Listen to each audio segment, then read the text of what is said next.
Tayo po ay magbuklat sa aklat po ng Psalms. Mga awit chapter 75 verse 6 and 7. Yan. Sabi na wag inom ng mugo-mugo. 75 verse 6 and 7. Sige, basahin po natin sa wikang English. Ready, read. For promotion cometh neither from the east, nor from the west, nor from the south. Next. But God is the judge. He putteth down one and setteth up another. Ngayong hapon, ang ating tatalakayin ay bakit hindi naniniwala sa swerte or sa luck ang GABC. Tayo po ay manalangin. Mapagpala po namin Diyos, tunay na isa kami sa naabot ng pagbabago, nagawa ng iyong salita. Tunay na ang salita niyo po ang naging instrumento ng banal na spirito upang kami na walang pag-asa ay nagkaroon ng pag-asa at ang buhay namin na walang direction ay nagkaroon ng direction. Salamat Panginoon sa pagkilos mo at sa muli pag-aaral namin. Ang salita mo rin po ang aming maging gabay kung bakit may mga bagay kami na dapat tanggihan, may mga bagay kami na dapat hindi namin pinakikisamahan o ginagawa bilang inyong mga anak. Muli po ay kami sasamahan niyo banal na spirito. Ang arling ito ay ayaw din pong ma-expose ng iyong kaaway. Kaya dalangin namin na kayo po ang tumulong sa amin na makita namin ito. At kung meron kaming ganito sa aming mga bahay o paniniwala, kami ay bigyan niyo ng biyaya na ito ay maitakwil sapagkat ikaw ang nagpo-promote, Panginoon. Purihin ka sa ngalan ng Panginoong Jesus. Amen. So makakaupo na po. Bakit di naniniwala sa swerte ang GABC? Kasi malas yon. Yun ang sinasabi natin ng isang araw pa. So, kanina, wala daw internet. Kaya talagang minamalas ako. Okay? Kasi may mga bagay po tayo sana mapapanood kanina. So, hindi ho nangyari. Okay? So, ngayon pong hapon tayo po mag-aaral na tungkol po nga sa bakit di naniniwala ang tayo ng taga-GABC sa tinatawag nating swerte. Or, ano ba yung swerte? Yung luck, L-U-C-K. Most of the time, narinig na natin yung, oy, good luck. Narinig niyo po yun? Oy, good luck sa exam mo. Oy, good luck sa business mo.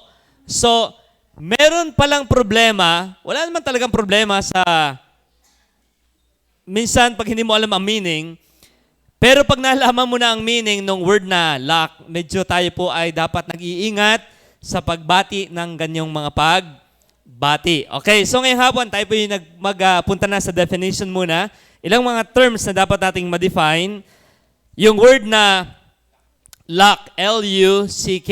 Ano po ang ibig sabihin ng luck? Pakibasa nga po, sabay-sabay tayo. A force.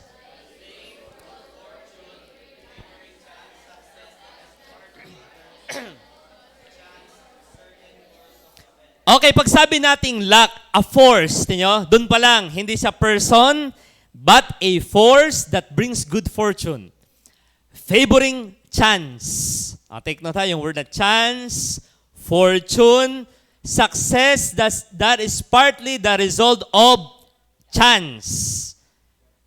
Uncertain course of events. So doon pa lang, makikita natin na ang luck ay isang bagay na nangyayari o persa na nagbibigay ng magandang pangyayari, paborableng pagkakataon or chance, tagumpay na dulot ng resulta ng nagkataon, daplis na o muntik na, or uncertain course of events. So, uncertain, nagkataon. Okay, nagkataon lang. Kumbaga, hindi siya sinasadya, pero nangyari. Napabor sa akin. Yun yung ibig sabihin ng luck. Abay, sa dami ng nabunot sa loto, yung numero mo ang nakuha.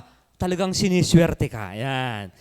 Okay? So, pag-usapan po natin yan. Talagang ito po'y mahalaga dahil isang araw may namimigay ng iPhone, mayroon din mga Christian na naroroon at nagho-hope na sana sa dinami-dami ng follower mo ay ako ay naghihirap, ako'y single mother, ako ay may 3 kabit na kailangan kong i-chat. So, kailangan ko ng bagong phone and they think na yung lock ng Casino Plus ay sila ang magkakaroon. Malimit ang lock ay sa gambling.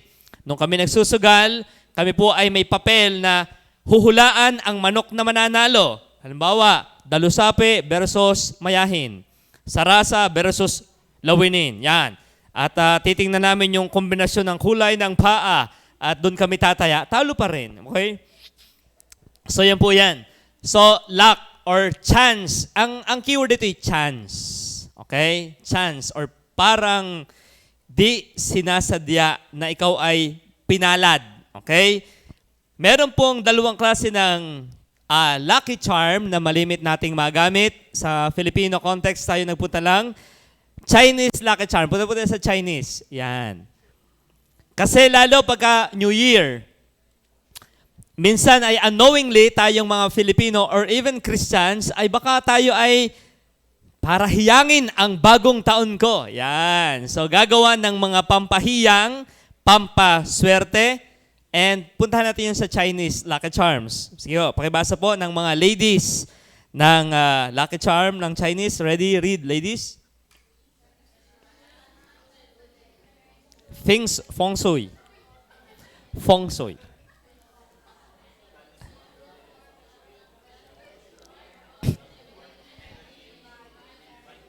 Okay, hindi po yun Feng Shui ha. Feng Shui. Okay? So, mali ang spelling. Okay. So, Chinese lucky charm. Oh, alam kong familiar kayo sa mga Feng Shui expert. Huwag ka magagawa ng bahay na magkatapat ng pinto, malas. Okay? Dapat nakaharap ang pinto sa silangan para buenas. Okay? Huwag ka magtatayo ng, maraming sinasabi at nung dati po yung nanonood ng mga TV sa palabas, aking sinusubaybayan din yan, yung aking,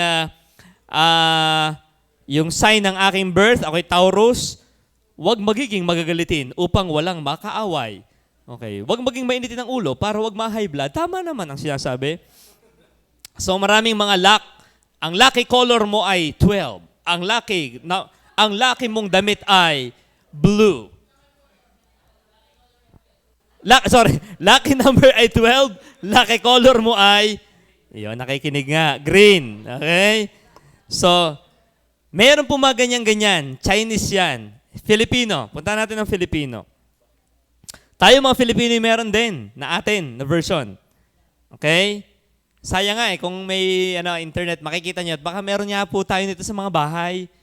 Kanina ako yung may inihatid, pigmamasdan ko yung bahay. Kakoy, ari yung ituturo ko mamayang hapon. Ang daming mga pula-pulang lubid sa may bahay nila. Sige po, all the gentlemen, Filipino, ready, read.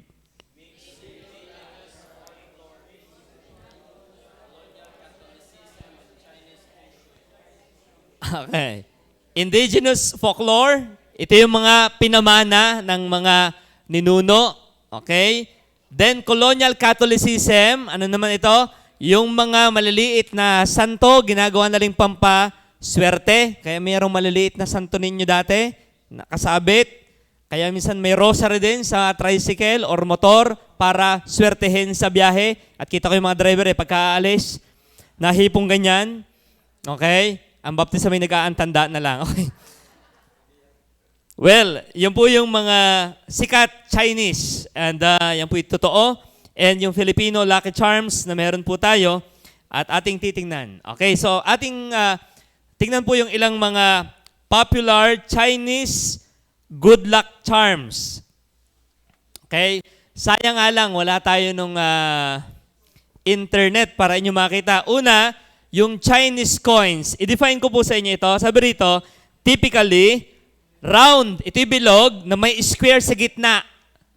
Bilog siya na coins na may square sa gitna, symbol ng heaven and earth.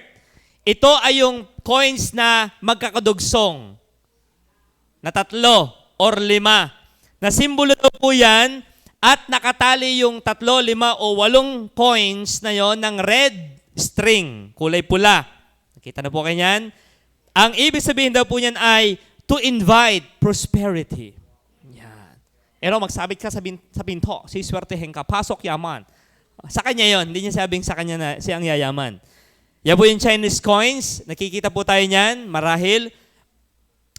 I-search na lang po sa internet mamaya pagka tayo nagkameron. Ikalawa, meron na. Wala ba? Sige, baka meron tayong maipakita. Baka siniswerte na tayo. Okay. Ilagay nyo na sa Google ay the most popular Chinese good luck charms. Okay? Ikalawa po, yung 3, yan. Hindi yan. Ay yung munang coins. Yung munang Chinese coins. Baka po kasi meron tayo niyan. Ibang coins. Chinese coins. Lucky charm. Okay. Yung may... Yun. Yung parang padalawang yon. Yan. Merong butas-butas ang pera para dire-diretso buenas. Okay. Okay, so yan po ang ginagamit. Chinese coins. Na hindi magkakadugsong na parang yung patas-patas na ganoon, na may nakapulupot na lubid na pula. Kung tayo po'y Baptist, wag na kayong dapat nagagaganyan ha. Yung iba namang technique sa pintuan, naglalagay ng mga coins. Medyo low grade, nasa baba. Yung sa inchik ay nasa taas. Yung mga piso po nung unang panahon sa pintuan ng bahay, na dinodokal ng mga apo pag wala ang lolo. Okay, hindi na uso yun ngayon. Ba't yun yung nangyari? Ikalawa, na lucky charm for wealth and prosperity na ginagamit ng mga Chinese, the three-legged toad or the money frog. Ang money frog is a mythical creature often depicted sitting on a pile of coins with a coin in its mouth. Inilalagay ito sa may pintuan ng bahay, facing inward, to attract abundance. Yan po yung palaka na yan. Yan po yung pag binilang nyo, ang pa ay tatatlo. Hindi ko napapagmasan yung tatlong paang yan. Pero yan po yung may nakasubo laging barya. Nakita na po kayo ng ganyan. Sino nakita na po ng ganyan? Nakita na po tayo niyan. Okay? Yan ipapara swerte. Pasok, swerte. Pero pag nakita ng literal na palaka, natatakot naman. Okay? So yan po ay mythical creature lang. Kaya para sa Naruto, meron nung isang tauhan na ang kanyang si Jiraiya.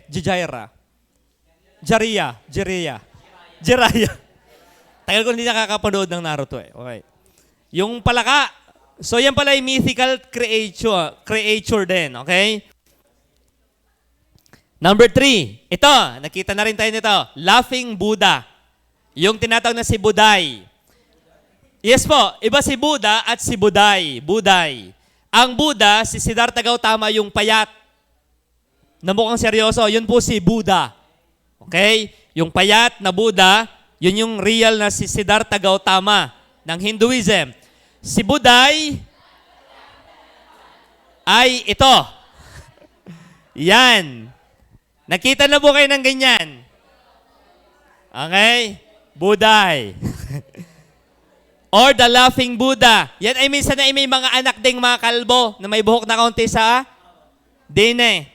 Parang yung avatar, okay? Yung may nakagayon dine. Mali.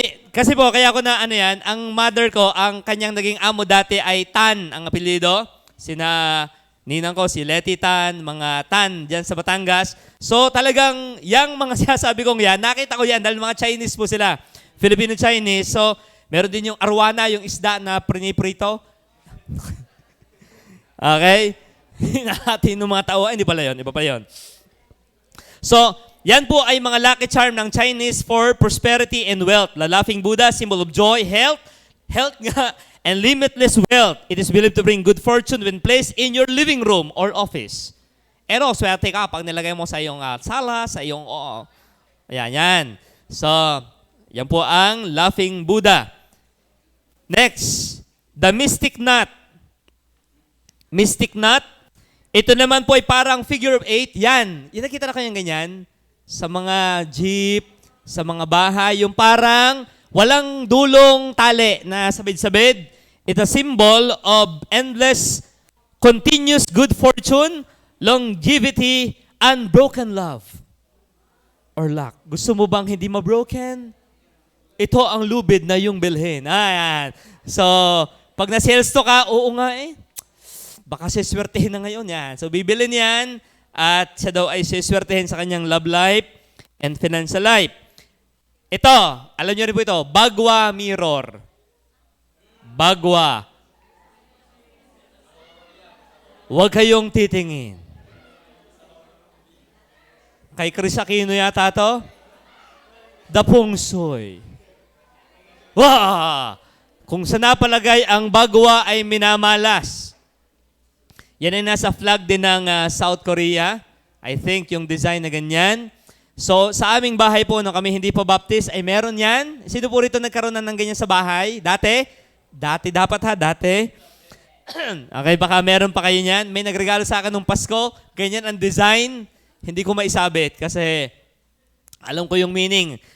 Ang bagwa is to deflect negative energy. Yung kalaban ni Feng Shui ay si Shachi. Okay? Shachi niya, siguro alam. Si Shachi. Away from your home. So yung iba po, ito, ilagay mo sa pinto para layas, malas. Okay? So yan po sa Chinese. At most of us ay walang kamalay-malay na naglagay tayo niyan dati. Kasi ang isip natin, pampaswerte. Okay? Next, ito. Alam nyo rin to. Red envelope.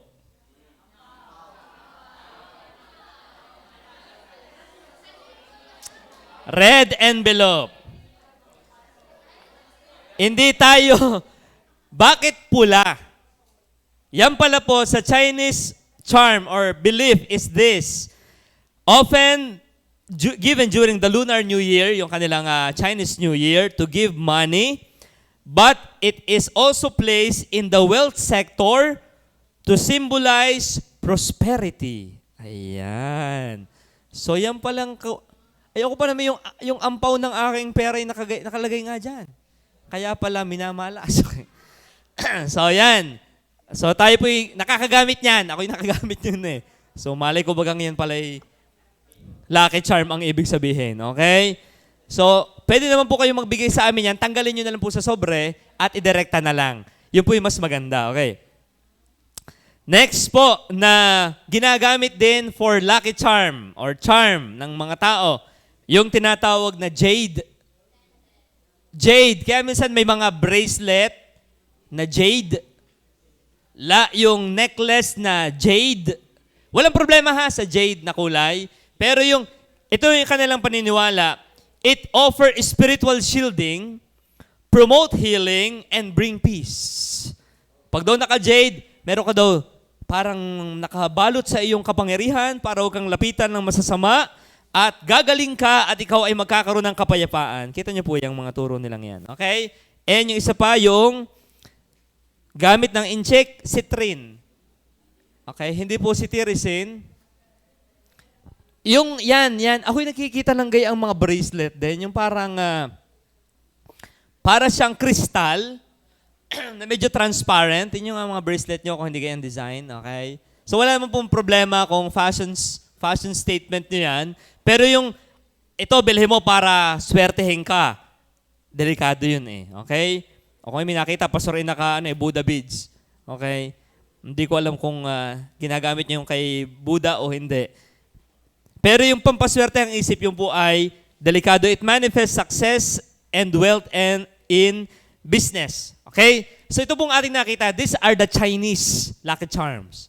Ba't ko nababanggit po ito? Dahil tayong mga Filipino ay napakahilig makinig sa mga Chinese. Tama po ba? Malimit sa ating mga bahay. Kung tayo ay hindi pa ligtas. Pero may panlaban po ang mga Filipino dyan. Puntahan naman natin ang sa Pilipinas. Okay? Most popular Filipino good luck charms. Muli, ang luck ay para daw pumasok ang prosperity. Okay, number 1. Yung tinatawag nating anting-anting and agimat. Yan. Sino po dito ang nakagamit na dati ng anting-anting, yung mga ganyan, sa kanilang katawan? Ay, ako po meron yan dati. Okay, triangle na may mata. Tanso na flat. Okay. Itim na kahoy na galing sa mahal na bundok. Meron po kayong mga ganyan. Anting-anting na tinatawag. Itim na tela na may mga nakasulat na Latin sa loob.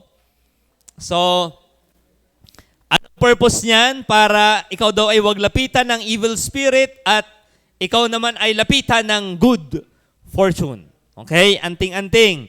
So, yan ay mga amulet or talisman. Ito ay pagsasama ng pre-colonial symbols and Catholic iconography. Kung yung mapapansin po sa mga anting, ang nariyan ay yung all-seeing eye. Okay? Yung mata. Na yan ay ginagamit ng Catholic dati to the eye of providence. Uy, maganda palang meaning nung eye na yun eh. The eye of providence. The all-seeing eye. Okay? Na ginagamit din ng mga Illuminati today. So, ginamit yan ng mga katutubong Pilipino, pinagsama yung turo ng Katoliko na ang Diyos ay providence, at saka yung mga triangle, okay, yung mga pre-colonial symbol. Nilalagay po yan sa necklace o kaya ay sa mga wallet. Baka kayo meron pang ganyan ha? Okay? Ikalawa, na ginagamit po ng Filipino, common good luck terms sa Philippines, mag-asawang duwende. Ayan. Mag-asawang duwende. Hindi ako masyadong familiar dito. Sino po rito ang naka-encounter ng ganyan? Napampaswerte daw po yung Atita Joy. Sino pa po? Talagang mag-asawang duwende nga po. Ito may kakaiba talaga sa mga ganyan. Sige, wag na. Baka kayo matakot. Wag na lang. Okay.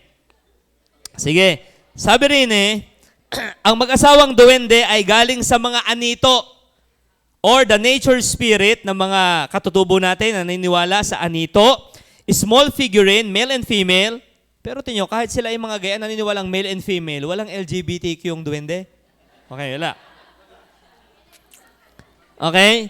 They are kept in the home or business. Baka mag-invento si Vice Ganda niya kasi medyo sikat siya ngayon tungkol sa topic na yan. Kept in the home or business. They are believed to bring fortune, wealth, protection against bad elements. So, yan po ayan, mag-asawang duwende. Oy, delikado yan ha. Duwende, pangalan pa lang delikado na. Dwarfs or elves. Mga nuno. Okay? So, twin dwarfs. Number 3. Yung tinatawag na ling-ling-o. Alam ko yung o-ling-ling. O-ling. Yan ang ling-ling-o. Ang ling-ling-o ay, ito po ang meaning ng ling-ling-o, ancient fertility and good luck charm, galing sa Ifugao and Cordillera. C-shape, double-headed pendant. So, siya letter C na ang ulo ng mga icon ay nasa sa dulong nagtatagpo. Letter C. And ito po ay made of jade, shell, brass, or it represents fertility and cosmic balance. So yan. Kaya umuso dati yung mga parang ngipin na yung ganyang letter C. Yan ay umuso rin po. Inabot niyo po ba yun yung parang mga pangil-pangil naman na magkakaganon? Yan. So yan po ay ling-ling-o ang tawag dyan. And number 4, yung nabanggit na rin natin kanina, yung Chinese feng shui charms, the Binondo influence. Kaya totoo talaga na ang Pilipinas ang may-ari ng China. Okay, kasi tayo ay nagpamana sa kanila niyan. Okay. So ito po, yung sa Binondo. Yan. Pag kayo ay pupunta ng Binondo, yan, meron po kayong makikitang ganyan. Yung pusa na nakaway. Nakita na po kayo niyan. Meow, meow, meow, meow. Okay? So yan ay Chinese influence sa ating kulturang mga Filipino. Pag kayo po ay napunta sa Binondo, na tinatawag daw pong the Chinatown, hindi ko pa narating yon. Ang dami daw po diyang mga ganyan. Okay? Money frog. Ano pa itong mga narito? Yung wulo or gourd. Dati yung, alam niyo yung yung pati yung upo. Yung upo na pinatutuyo, na isasabit, yung upong mataba at upong haba, ilalagay daw yan sa bahay at nang swertehin. Ito pa po ang isa. Nagagawa ito sa mga bahay minsan. Number 5, may binabanggit yung dragon turtle. Yung pagong naman, ang design, dragon turtle. mga pagong na dinidisplay sa bahay para daw po swertehin din. Okay? At yung huli, the home charms. Ito po, yung pakinggan nito. Filipinos also bring specific items into new home. Okay, ito po. Lipatan ng bahay. Okay. Lipatan ng bahay. Bumili ka ng bagong bahay. Or nagpagawa ka ng bahay. Yan, yung dragon turtle. Okay, yan ay turtle and dragon na pinagsama. Okay, swerte daw yan, sabi ng mga Chinese. Saan nyo mabibili? Sa kanila. Okay? Kaya, sala ang yayaman. Okay? Huwag bibili, chiko, itim boto. Dapat orange para puti. Wala silang tindang chiko, ang tinda nila ay orange. Bili ka nga, sila ang nagkapera. Okay? So, yung marketing. Sa home charms, ito po, inyong pakinggan. Baka ito yung ating nagagawa. Pag maglilipatan ng bahay, the most common na ginagawa ng mga Filipino, at ito'y ginawa namin dati, kukuha ng tukil ng kawayan, lalagyan ng bigas o kaya ay yung nilugaw na matamis. Ano yun? Yung nilugaw na matamis. Tinutong. Ilalagay yon at isasabit doon sa may taas ng bahay. Anong purpose? Para daw hindi maubusan ng bigas. Ay, pag hindi mo naman niya kinain yun, hindi ka maubusan ng bigas. Tama. Hindi ka talaga maubusan ng bigas pagka yung tinutong na yung nabulok na hindi mo kinain. So, nananatili talaga siya doon. At saka po yung barya na inihahagis. Yung iba naman ay may mga asin-asin pa. O kaya may nilalagay sa mga poste ng bahay na mga nilagyan ng asin yung poste ay humuna kasi bawal ang asin at bakal pagsamahin. Pero hindi po, totoo po sino nakagawa niyan sa kanilang bahay dati? Iyan, nyo. Oh, you see? Lagi! Wag naman lagi, okay. So, yan po. So, totoo ito. Kaya ito'y mahalagang mapag-usapan natin. Ngayon, ang tanong ay, bakit tayong mga Baptist ay hindi na dapat naniniwala sa ganitong mga turo? So, ilan lang naman po ito. At ito naman ay halos kaugnay na rin ng natalakay ng iba. Pero atin pong aaralin. So, yung pong ating nabanggit na Filipino and Chinese charms, habang kayo po'y nakaupo dyan, inyong isipin, baka sa bahay ko may ganito. So, meron. So, mamaya pag uwi ninyo sa inyong bahay, ibenta nyo na lang sa Incheck. Hindi, tanggalin nyo na yan sa inyong mga bahay. Lalo kung ang isip nyo po ay pampaswerte yan.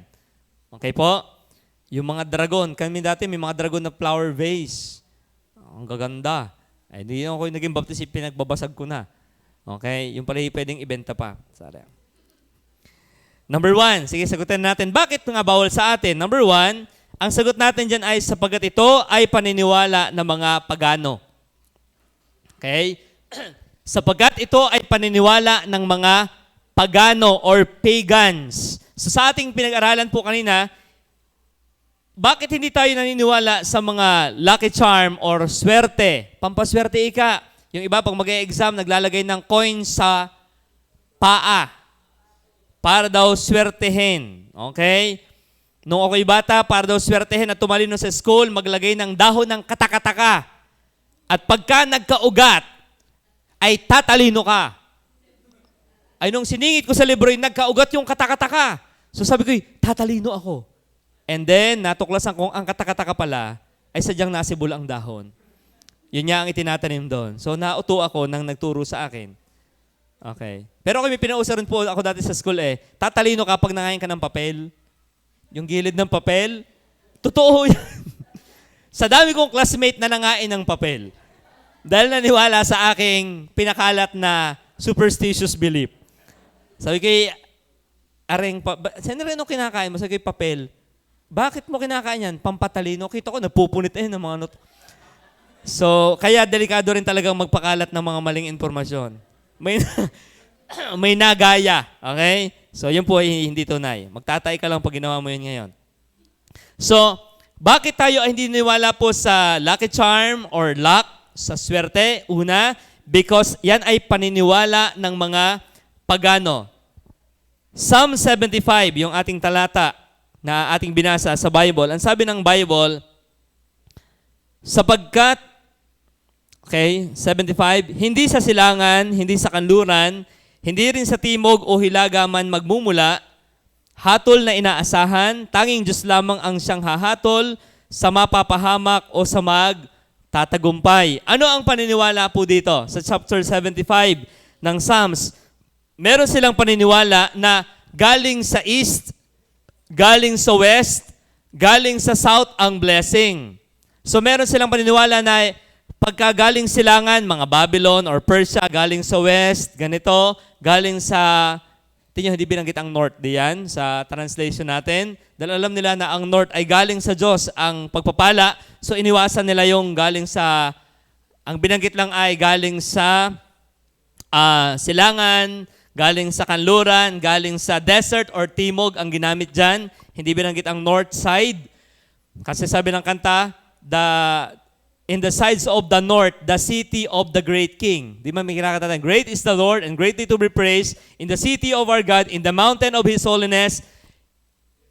Beautiful for situation is Mount Zion on the sides of the north, the city of the great king. So hindi binanggit ng mga pagano na ang pagpapalay galing sa north, kundi galing daw sa east, galing sa west, galing sa desert or south. Bakit? Iniiwasan nila na ang blessing ay galing sa Diyos. Ang gusto nila, ang blessing ay galing dito sa ganitong mga kultura or paniniwala, hindi sa Diyos nagmumula. So yun po yung paliwanag ng ilan diyan ng mga Bible scholar. Bakit hindi binanggit ang north sa chapter na yan, sa 75, sa King James Bible? Isaiah chapter 2, verse 6, ano po ang sabi ng Bible? Sino ba ang naniniwala sa mga ganyang mga lucky charm? Isaiah chapter 2, verse 6, ang sabi ng Bible, itakwil mo ang lahi ni Jacob na aking bayan, sapagkat lupain ay puno ng mga salamangkero mula sa silangan at mga manghuhula gaya ng mga Filisteo, nakikibagay sila sa kaugalian ng mga dayuhan. Okay? So, saan daw po galing yan? Kaugaliang mula sa silanganan. Pagan belief. So, hindi siya aral ng Bible, not from the north, the city of the great king, kundi ito'y aral mula sa south, sa east, sa west. So, hindi ito galing sa ating Panginoon. 19.3 ng Isaiah. Okay po, ating basahin ang 19.3 ng Isaiah, verse 3. Sige nga po, ating basahin. Handa, basa. At ang diwa ng Ehipto ay mauupos sa gitna niyaon at aking sisirain ang payo niyaon at sasangguni sila sa mga Diyos-Diyosan at sa mga encantador or charmer at sa mga nakikipagsangunian sa masamang espiritu at sa mga pa-English nga po niyan. Gusto ko lang makita yung word na yung charmer ba yun? Yan, the spirit of, tinyo, bakit tayo ay hindi naniniwala po sa mga paswerte? Lucky charm. Why? Hindi yan galing sa Panginoon. That is the spirit of Egypt. At kung aaralin nyo yung Egyptian culture, pambihira, lahat na ng kahiwagaan ay naririyan sa Egypt. Okay? Kung ano-anong mga amulet, mga anting, mga scepter, lahat na ay may significance sa kanila. Kaya ang sabi rito, the spirit of Egypt shall fall in the midst thereof. I will destroy the counsel thereof, and they shall seek to the idols, to the charmers, yan yung mga gumagamit ng mga charm, and to them that have familiar spirits. Kanina ako'y bumili ng pang-reward ko sa YP, nag-uusap sa tindahan tungkol dun sa nagpapagaling taga-Laurel. Ingat po tayo sa mga ganyan. Kasi meron talagang familiar spirits din. Sila yung mga evil spirits na pwedeng mag-empower sa isang tao. Kaya yung sabihin ng babate, yung nambabate, hindi naman talaga may kapangyarihan yung laway nila eh. Possible that time, kargado sila ng masasamang espiritu. At tayo ay gutom, o kaya tayo pagod, o kaya tayo ay wala sa huwisyo. Hindi naman tayo tinalban, pero kung ikaw ay pagtitripan din ng mga yan, may familiar spirits din po yung mga yan. Okay? So, medyo ano rin tayo dyan. magiging cautious. Huwag kayong magpupunta doon sa mga gayong lugar nang kayo ay hindi muna kumakain ng salita ng Diyos. Okay? Then Deuteronomy 18:10 to 12. Ito po yung sabi rin ng Bible, huwag makakasumpong sa inyo ng sino mang nagpaparaan ng apoy sa apoy ng kanyang anak na lalaki o babae. Okay? Merong gumagawa ng ganyan para swertehin, nagkakaroon ng human sacrifice. Okay? Sa mga Hollywood, merong lucky charm nila yung blood ng innocent baby para maging famous ang iyong kanta, maging famous ka sa movie industry, sacrifice your daughter, sacrifice your son, nang huhula o nagmamasid ng mga pamahiin, yung tinalakay ni Mark, o inkantador o mga manggagaway. Okay? Gumagamit po sila ng mga charm. Even sa bata, yung pula na may, yung isinasabit sa bagong panganak na bata, yung kulay pula po na, basta yung kulay red na may mga kung ano nung laman sa loob, pangontra. Pera bate, lalawayan pa. Pera bate, yun, lalo nagkasakit kasi may hepatitis pala yung naglaway o kaya may tuberculosis, lalo lang nagkasakit ang bubugan. Yung ngunguyaan pa ng pala, yung bigas at lalawa po, bubugan po. Okay? So, ganyan. Ingat po tayo dyan. Yan ay mga paniniwala ng mga pagano. Ang sabi rito, magmasid, verse 11 po. O inkantador ng mga ahas, yung nagtutunog ng flute at nagayong ahas, nakikipagsangunian sa mga masamang espiritu o mahiko o sumasangguni sa mga patay, necromancer, nakipag-usap sa mga kaluluwa daw ng namatay. Hindi naman kaluluwa yung kausap nila, kundi mga demons. Magpakilala ka, magparamdam kayo. Nakibukibo yung mga spirit of the glass, Ouija board. So yan ay mga kasamahan din po niyan. 12. Sapagkat, yun po, ang paalala ng Bible. Bakit bawal tayo dyan ha? Huwag kayong makukuryo sa ganyan. Sapagkat ang sino mang gumagawa ng mga bagay na ito ay karumaldumal sa Panginoon. At dahil sa mga karumaldumal na ito, ay pinalaya sila ng Panginoon mong Diyos sa harap mo. Yan yung reason, bakit ang Kanaan kung ipapatay ng Diyos ay gayon na lamang. Diba sabi ng Diyos kay Joshua, huwag kang magtitira, patayin mo lahat. Bakit ganun ka bigat yung utos na yon? Kasi ang daming turo ng mga pagano na ito, na pag nadala ng bagong lilipat mula sa Exodus, mamamana nila. At nangyari nga po, nung hindi nila inubos lahat, nagtira at mabubuwisan din itong mga ito. So nangyari, nahawahan po ang Israel. Okay? Kaya, minsan, pagka napunta ng Israel at nakita ng bato na galing sa Lake of Galilee, itong batong ito ay galing ito sa lawa na nilakaran ni Jesus. Ito yung may kapangyarihan. Oh. Via Dolorosa, yung gabok. Inipon yung gabok sa sahig ng Israel, sabi, ito ang gabok na dinaanan ni Jesus. Uy, matagal lang nawalis yon. At sasabihin mong, hindi, ako po yung may napuntahan ganyan. Tita Sonia ba yung narito? Don, ito galing sa Israel. Gabok ng Israel. Kaya nung ako yung gabok galing Israel na nilakaran ng Panginoong Jesus. Bakit? Gabok ng kung anong tinambu doon. At ilalagay sa tubig at iinumin mo. At gagaling kasi nayapakan ng ating Panginoon. Di parang yung relics ng Catholic. Yung ito yung mga nasa bubog na mamahalin, mga ginupit na brief ni Pope at nilagay doon at mahiwaga. At totoo po yan. Dugo. Yung mga tela ng damit, ginugupit-gupit yun na maliliit at ibinebenta po sa mga why they think na meron yung kapangyarihan. So yun ay paganong mga paniniwala. Hindi po yan sa ating mga mananampalataya. So number one reason, bakit tayo ay hindi diyan? Ito'y paniniwala ng mga pagano. Anong paalala ng aklat ng Efeso? Chapter 4:17. Yamang yan ay ating nalaman. Tingnan, ang taga-Efeso. Bakit Efeso?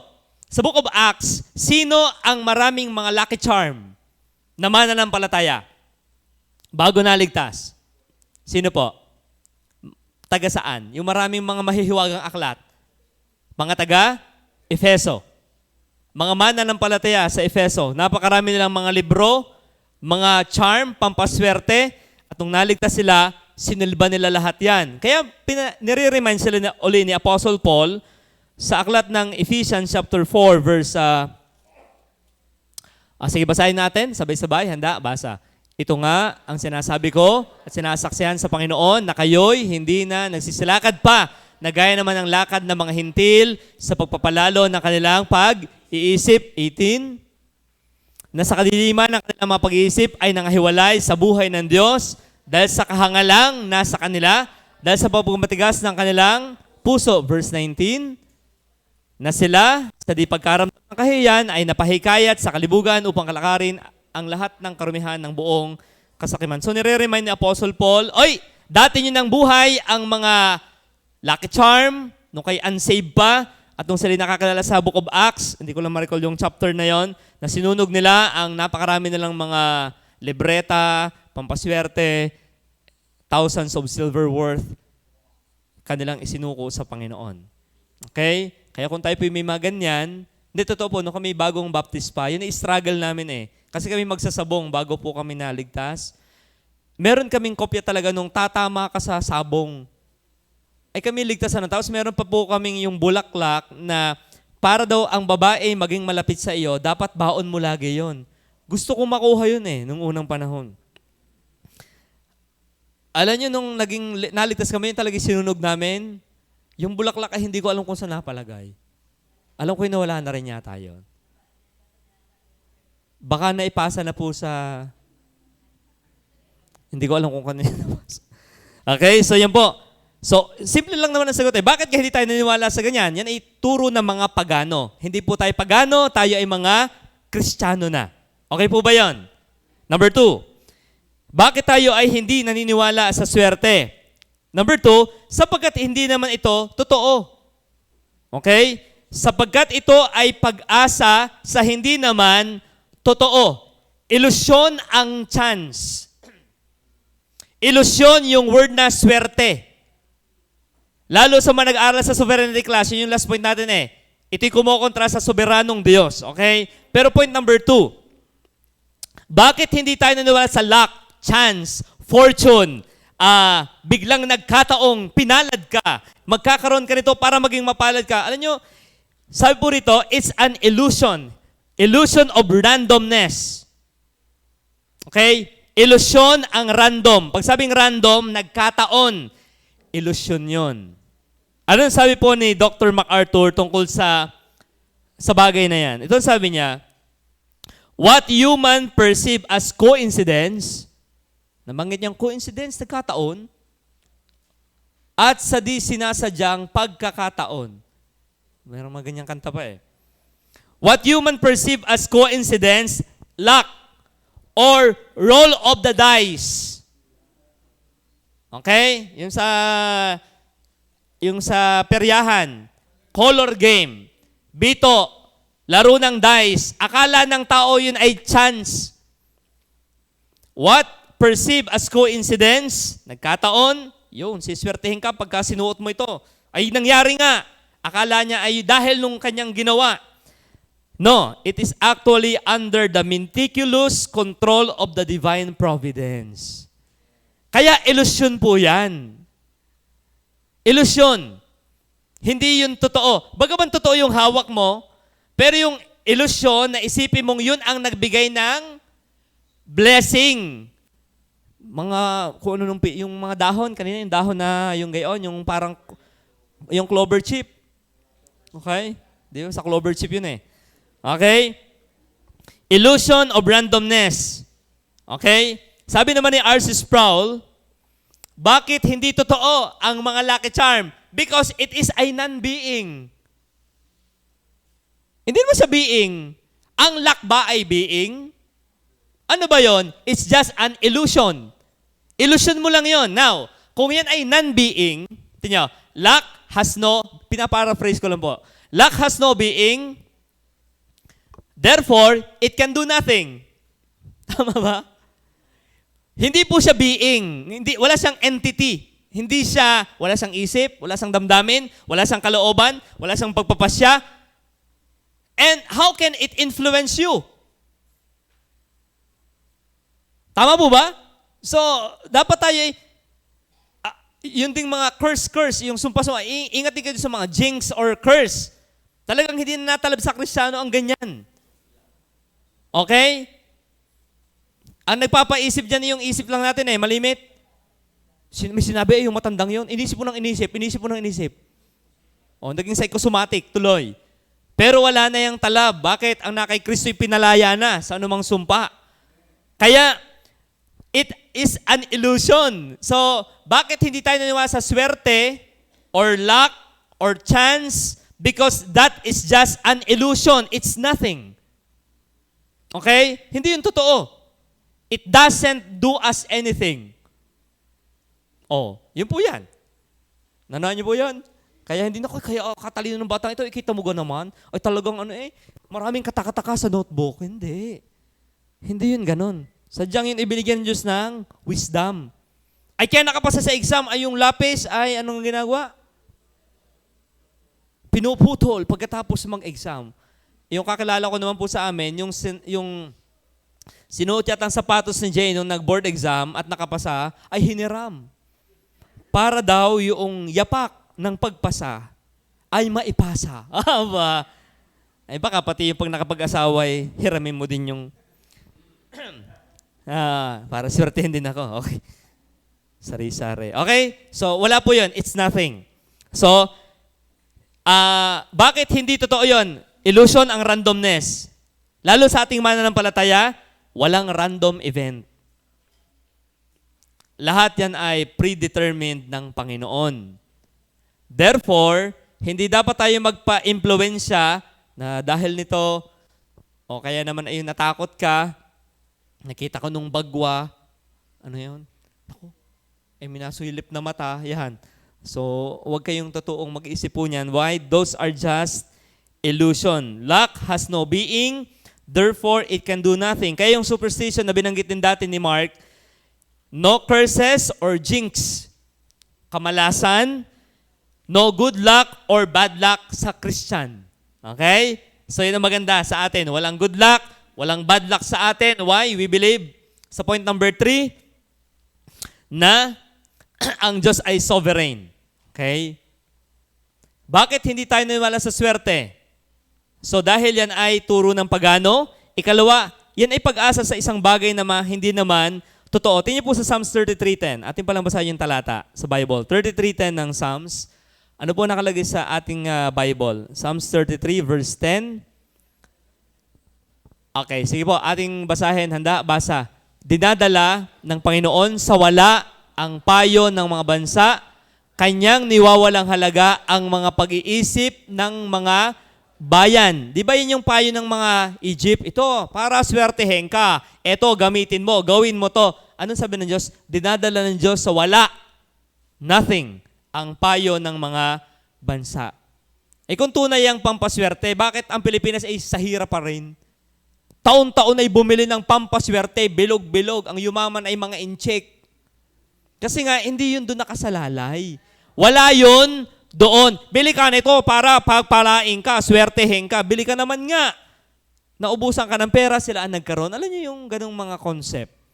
So, kaya ingat po tayo ha. So, tayo ay hindi na dapat nadadala sa ganyang mga sales stock ng pagpapa-unlad. Because those are just illusion. Ito yung sagot natin. Bakit talaga hindi tayo naniniwala sa swerte? Ito yung ating sagot. Number 3, at huli po ito, sapagkat ito ay pagbaliwala na ang Diyos ang soberano. Alam niyo po, delikado to ha. Pag naniniwala ka sa swerte, luck, or chance, parang ikaw ay anti-God. Tanong ko po, sino ang may control ng lahat sa daigdig? O si Satanas? O ang politician? Sa ating malalim na pag-aaral, lalo sa sovereignty class, okay? We believe, at ito po, in-excerpt ko lang ito sa inyong lesson, sa sovereignty class sa sovereignty book ni Arthur Pink, na pag naniniwala tayo kasi sa swerte, parang ang nangyayari, yung iyong kapalaran ay iniaasa mo hindi sa Panginoon, kundi sa anong damit na suot mo, anong numero ng iyong birthday, Ano ang kulay ng iyong bahay? Ano ang tayo ng pinto? Abay, meron po akong alam na gayaan. Nabasa ko po ito na minamalas. Ang ginawa niya, sabi nung nanghula, may masamang espiritu sa bahay mo na nanggugulo. Sabi ng baraha. Ang solusyon, gumawa ka ng maraming kwarto para pasukin niya yung isa-isa at nang siya'y maligaw. Para yung 13th ghost eh. Gumawa ka ng pinto. Para maligaw siya. At gumana nga, namatay yung babae. Bakit? Sinaman ng lasa, hindi makita ng katulong kung nasasaan doon sa mga kwartong yun. Anong nangyari? Yung akala niyang siya ipagpapalain ay lalo lang nagpahamak sa kanya. Bakit? Ay pagkakabukas ng pinto, may pinto pa, may kwarto uli. Para dumaligaw yung masamang espiritu, anong nangyari? Siya ang napahamak. Hindi talaga yan dyan. Okay? So, they think na yun ang nagko-control ng kapalaran. Ito po ang sagot natin. Tayo naniniwala na ang Diyos ang soberano. What do we mean by sovereignty? Ano sabi ng ating talata? 75 verse 6. Saan ba nanggagaling ang pagtataas at pagbababa? Ano sabi ng Bible sa 75 verse 6? Ang masama nito, nagpagawa na ng bahay. Ay nung madat nga nung mga magtitingin, naku mare, ay malas. Malas! Sala ang tayo ng bintana mo, Timo. Katapat eh. Sala, ay pinabakbak. Nakamarmol na. Nasilip ng mga magpipiyaw, magsasantito. Naku, bato, matigas. Hindi buhay. Dapat kamagong, kahoy, na laki ang puno, na binakbak. Binakbak pa uli yung tiles, kaganda na, at pinalta ng kamagong. Wala. Nako. Yun lang ang minalas. Okay. Ano sabi ng 75 verse 6? Ano po sabi ng Bible? Kaya ito, tayo naniniwala na yung pagpapala hindi nakadepende sa kung anong bagay na hawak mo o hindi mo hawak. Hindi nakadepende sa ikinapit mo sa dingding ng bahay mo o kulay na... Wala yun doon. Ano sabi ng Bible? Sapagkat hindi man mula sa silangan o kalunuran o sa timugan ang pagkataas. Verse 7. Saan galing yan? Kundi ang Diyos ang siyang hukom. Okay? So, ang blessing ay saan nanggagaling? Sa Panginoon. Hindi yung, naku, talagang naburburan ko ng asin, nalagyan ko ng bawang, nagsabit ako na rin. Talagang swinerte ang aking mga alaga. Teka. Nawawala ngayon yung honor ng Diyos. Bakit? Ang pinupuri mo na ay yung iyong bagay na ginawa, hindi na ang Panginoon. Kaya delikado yung ganyan. Lagi na ang address ng blessing ay ang Panginoon, even ng downfall. Siya din ang nagsasadya na yan. Okay? So, sabi ng Revelation 4:11, basahin po yung Revelation chapter 4 verse 11. Sige, talata na lang ating mga basahin. Ano po nakalagay? Marapat ka, O Panginoon namin at Diyos namin, na tumanggap ng kaluwalhatian at ng kapurihan at ng kapangyarihan, sapagkat nilikha mo ang lahat ng mga bagay at dahil sa iyong kalooban ay nangagsilitaw at nangalikha. So, anong meron tayo? Saan galing? Sa Diyos. Hindi na ko, talagang mula no ako'y nag-alaga ng arwana, ay umaluwa na ang buhay ko. Nung ako'y bumili ng pusang nagayan, ay nahahatak ang blessing. Wala. Diyos ang pinanggagalingan ng lahat ng mga bagay. Another talata. Psalms 103:19. Sabay-sabay po natin basahin. Ready? Read. Itinatag ng Panginoon ang kanyang luklukan sa mga langit at ang kanyang kaharian ang nagpupuno sa kaunti. At yung pampaswerte ang nagdugsong ng blessing. No, Diyos ang nagpupuno sa lahat. Kaya ikaw ay, you have the health, you have the wealth, you have the power, you have everything because of God. Hindi sa kung ano-anong meron ka. You have the girl, you have the guy, you have the glory, you have the gadget, you have the gala, you have everything. Hindi dahil sa kung anong meron ka, na nabili ko itong mula na ito'y pinaman ng inay, ay talagang kami pinagpala. Oy, hindi. ang Diyos ang nagpupuno sa lahat. So pag naniniwala ka sa swerte, binabangga mo ang sovereignty of God. Parang pinapalito mong, hindi naman dahil mo Panginoon. Meron din akong contribution, at saka yung bato na nabili ko, at saka yung mga tali na nilagay ko, at saka yung mga binorbor kong yon, o kaya yung mga kinapit kong yon, at yung pinaltang kong yon, hindi yun ang hindi nang dahilan. Diyos ang dahilan. Okay po, next verse. Proverbs 16:1. Okay, sabay-sabay po tayo. Ready, read. Ang paghahanda ng puso ay ukol sa tao, ngunit ang sagot ng dila ay mula sa Panginoon. Talagang yan yan ay magandang binabanggit pag nanligaw. Ang sagot ng babae ay yun ay galing sa Panginoon. Verse 9. Ready? Read. Ang puso ng tao ay kumakatha ng kanyang lakad, ngunit ang Panginoon ang nagtutuwid ng kanyang mga hakbang. Hindi yung, ako'y swinerte, kaya ako'y nagkaganare. No, God guides you, kaya ikaw ay blessed. Siya ang naghanda, siya ang nag-arrange ng lahat ng bagay, kaya nangyari ang nangyari.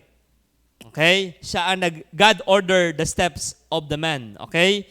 And Proverbs 19, ito, medyo controversial ito, verse 21. Hindi ba na ito? Hindi, yung last, yung verse ano yun? Yung sa sugal? Yun nga ba yun? Hindi, iba pala to. Sige, okay din to. Ready, read. May maraming katha sa puso ng tao, ngunit ang payo ng Panginoon ang siyang tatayo. So it's not yung mga feng shui, lucky charm, ang naging dahilan, kundi ang payo ng Diyos ang tatayo. So Diyos ang soberano, okay, na nagpapala sa ating buhay. Another verse, 21:30 ng Proverbs. Anong sabi po dito? Walang karunungan o kanuan man o payo man laban sa Panginoon. Ang plinano niya ang mangyayari. Walang swerte-swerte o malas-malas. Lahat ng kanyang plinano ang mangyayari sa ating buhay. Hindi yung napigil noon, ginawa na rin. Diyos ang may kontrol ng lahat. And last verse natin, Psalms 37:23. Ayon, ready, read. Ang lakad ng tao ay itinatag ng Panginoon at siya'y nasasayahan sa kanyang, ano sa English po yan? Sa English ay, the steps of a good man are ordered by the Lord, and He delighted in His ways. Malalim yan. Yan ay tumutukoy talaga sa absolute na control ng Diyos sa situation for His glory and for our good. So hindi ko na po babasahin yung mga meaning ng sovereignty na naririyan. Application. Okay? Doon tayo sa application nito. Kaya po mga minamahal na kapatid, lalo tayong mananampalataya, gambling is not for us. Kasi pag nagsusugal ka, anong tatama sa wedding? Ay sa dami ng numero, di bahala na ika. Parang you are tumataya ka sa isang bagay na random, hindi mo alam. So gambling is not for us na mga mananampalataya. It invalidates God's sovereignty, it promotes poor stewardship, undermines biblical work ethic, and feeds human greed. So, application, stop gambling. Kung may nagagambol pa po dito, baka dito may nagloloto pa, baka sakaling tumama. Ako na may magigibing. Makataya ng konti sa huweteng. Parang matagal na akong tatama na yata yung 13-13. Okay. Tatanungin pa si Tomas, Tomas, anong numero? Kita ko si Roselyn, tinatanong ng iba, Roselyn, anong numero? You see, you're putting, parang ang idea mo parang ikaw yung chance ang nagko-control ng lahat. No, it's God. Okay? Alala ko yung sa Pepsi dati, may tatama na 1,000,000. 2 lang sa buong Pilipinas. Ang naiprint ay 800,000. Lahat tumama. Ng problema ang Pepsi Cola that time. Naging issue yan noong 1990s something po. Tama po yung sa Pepsi, yung kitche. So talagang even doon. Okay, pwede magkaroon ng glitch, hindi yun doon nakabase. And lastly, instead of saying good luck, Say, Lord willing. Kung loloobin ng Diyos. Yun ang nasa Bible eh. If God wills, Deo volente. Sabi nga sa sovereignty class, it's Deo volente. God willing. Tayo po'y manalangin. Panginoon, salamat po ang buhay namin.